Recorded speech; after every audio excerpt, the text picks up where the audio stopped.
Hi, this video presents our work on graph construction from data by non-negative kernel regression, also known as NNK graphs.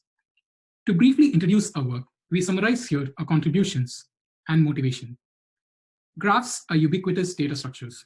They are useful representations that are capable of capturing complex relations in data. They have applications in a wide range of topics, including machine learning. For example, semi-supervised learning and active learning use graph-based structures to perform these tasks. However, the problem of constructing a sparse, robust graph with geometric interpretation is still an open research question.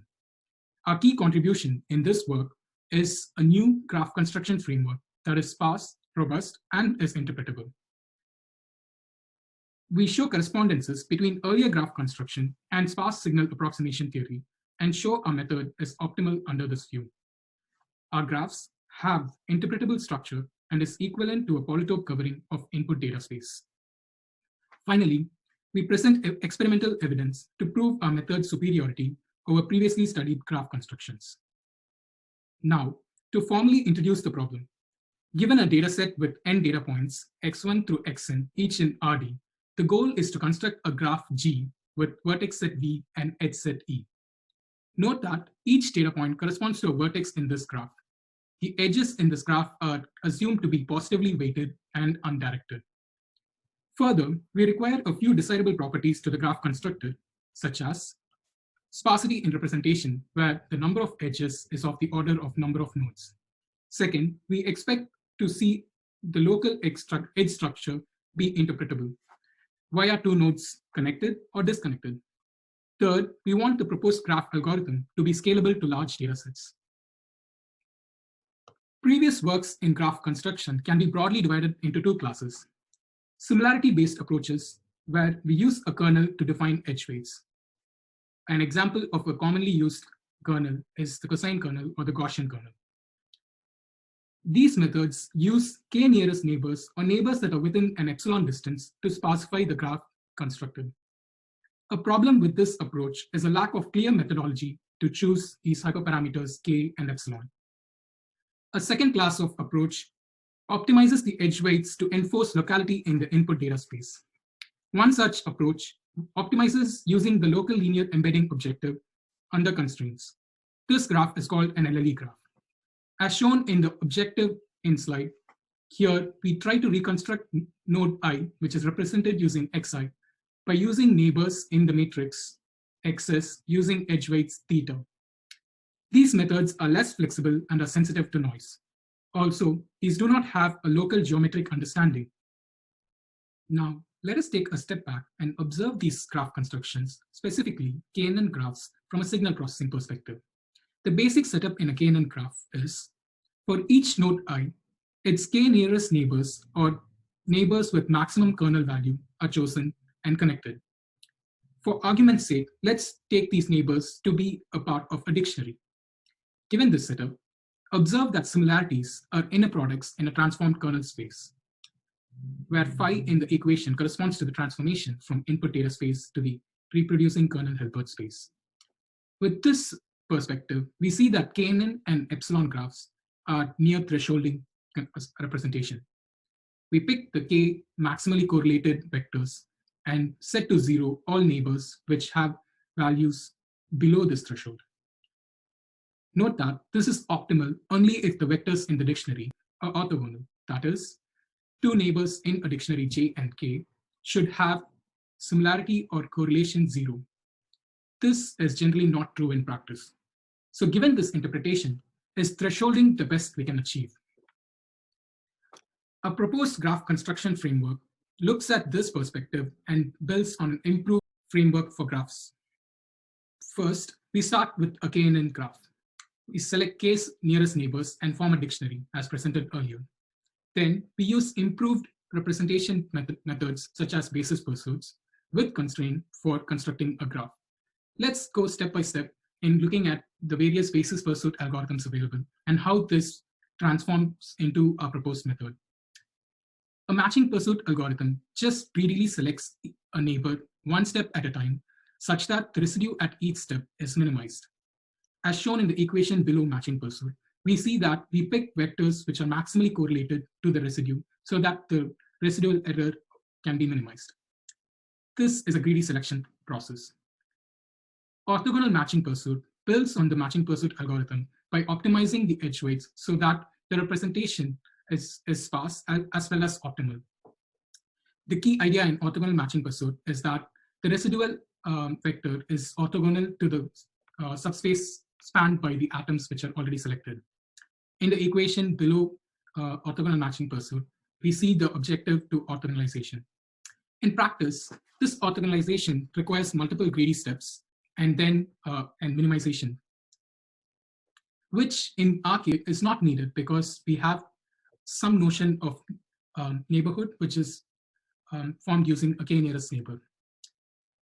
This brings us to the proposed non-negative kernel regression graph, where we form a dictionary using the k-nearest neighbors and perform an error orthogonalization to obtain an optimal set of edge weights for the neighbors. One thing to note here is that the optimality of NNK graph and the orthogonal matching pursuit are equal in all properties possible. We refer the viewer to a paper for a more thorough discussion of the signal processing perspective and the optimality equivalence. All right. So to rephrase again, NNK graphs uses an optimization which is based on inner products, and those inner products can be represented as kernel values. Thus, we are given an optimization which can be written only in terms of similarity information. Another thing to note here is the objective of NNK graphs is similar to the locality-inducing approach, where similarities are observed in a transformed kernel space where the data is locally linear. In the equation under the second point, we see that each node I has a representation which is in the transformed kernel space, and the vector is represented using its neighbors using edge weights theta. So thus, NNK graphs have an optimality condition which has a geometric interpretation in that things are locally linear in a transformed space. What does all this mean geometrically in the input data space? We present in our work the kernel ratio interval theorem, which states the necessary and sufficient condition for two nodes to be connected. Simply put, given a node J connected to node I, NNK looks for neighbors that are in a different direction, in other words, orthogonal. Hence the equivalence to the orthogonalization in OMP. For example, in the figure on the left, node K and everything beyond the plane formed by node J will not be connected to node I. Therefore, we have hyperplanes which clearly define nodes that will be connected and nodes that will be excluded in NNK graphs. Applying this hyperplane argument inductively gives us a convex polytope around each node. Unlike earlier methods, which look at graph construction in hyperspheres, NNK corresponds to a polytope covering of the input data along the intrinsic data manifold. Let's look at a toy example to make this geometric nature more clear. In the figure presented in this slide, we have three graph constructions corresponding to KNN and locality-inducing approach and the NNK graph. We see that NNK graph achieves a robust sparse representation of the data, where the relative location of the neighbors is key to this representation. Therefore, the graph sparsity in NNK graph construction is dependent on the local geometry, unlike earlier methods which depended on a single hyperparameter like K. In the following slides, we show experimental performance of NNK in comparison to KNN and LLE graphs, and recent state-of-the-art methods such as adaptive edge weighting and the graph method proposed by Californias. For completeness, we include matching pursuit version along with NNK. The plots in this slide show the ratio of number of edges to the number of nodes as a function of the number of neighbors K for both Swiss roll data and NNIST. On the left, the results show that NNK and matching pursuit converge to a ratio approximately 2, which is indicative of the true dimension of the dataset. On the right, we still see NNK and matching pursuit converge to a ratio much lower than other graph methods. The LLE graph sparsity is the result of poor conditioning of the optimization involved, which results in edge weights which are unreliable and unstable and are not counted. The bottom line is that NNK achieves a sparse construction, which is adaptive to the intrinsic data manifold. We evaluate our method on commonly used graph-based machine learning tasks, such as label propagation for semi-supervised learning. The results presented here are the average over 10 different random label initialization. On the left, we see the error in classification at different percentage of available labels. As expected, the percentage error decreases as more and more labels become available. But we see that both NNK and matching pursuit outperform other graph methods consistently. Further, the plot on the right shows the variation in performance for different choices of parameter k. Unlike other methods, which have a large variation in performance with corresponding to choices of k, NNK and matching pursuit have a small box variation, which is indicative of the robustness of these methods.